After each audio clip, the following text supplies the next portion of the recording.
saka ganito kahirap ang pagtanggal ng pili nuts sa shell. O yan o. Bago mo ito makain. Ako mukha pang rigid. Oo nga, tamo, sira pa o. Matagal na kasi itong iba eh. Yun, good siya. Yan to kahirap yun. Oh, bakit? Oh, bakit? Oh, dalawa laman ito.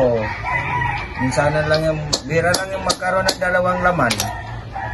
Kadalasan, isa. Oh, nahulog pa, sayang. Hindi pa yan madumi. Pwede pa yan. Ganyan lang kahirap ang pagkuha niyan. Ito mo, konti lang siya, oh. Tapos ito lang siya, oh. Pag binalot mo, mga isang plastic, pag nabasag mo na, wala pang isang baso. Ayan, oh. Ang kapal ng shell. Kailangan ng martilyo. Naku, nakadalawa pang sira na, oh. Tatagal na kasi, oh. Sayang. Nangitim na yung laman. Kailangan din yung yung maggaan yung kamay mo. Tapos titikman natin yan. Huwag mo nang balatan yan. Basta kahirap ka pa. Pili naman kainin. Tanggalin mo lang yung parts na makapal dito sa dulo. Tapos kainin nyo. Ganyan.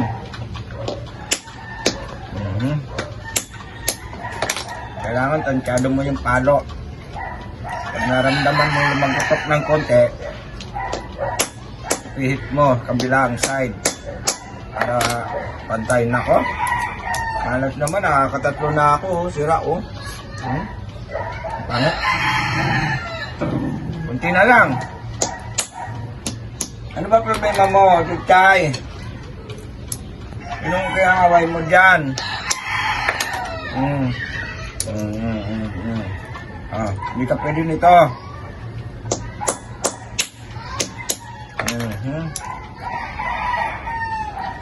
Ano kahirap ang bago mo makain yung pili nuts. Kaya pag nabili mo to sa mga bus station, sadyang mahal. Gawa ng mahirap ang proseso. Mula sa pag-harvest, saka pagbasag. Kaya kayong pag bibili kayo dyan sa mga bus station ng pili nuts, huwag nyo lang tawaran. Mahirap ang proseso niyan. Ayan o. Patapos na tayo.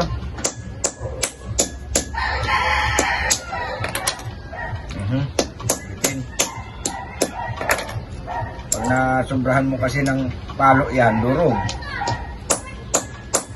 Hindi mo na makain ng maayos kasi pisak-pisak na. Ikaw, ano mo gusto mo sumali doon sa video? Nga? Tapos na. Okay na, tapos na, tapos na. Alam mo, oh. Konti yung laman, yung shell niya, oh. Ang dami, oh. Ito, pwede ito pang gatong sa nagagatong ng kahoy. Okay na yan. Ano na? Kainin mo na to, nak. Oh.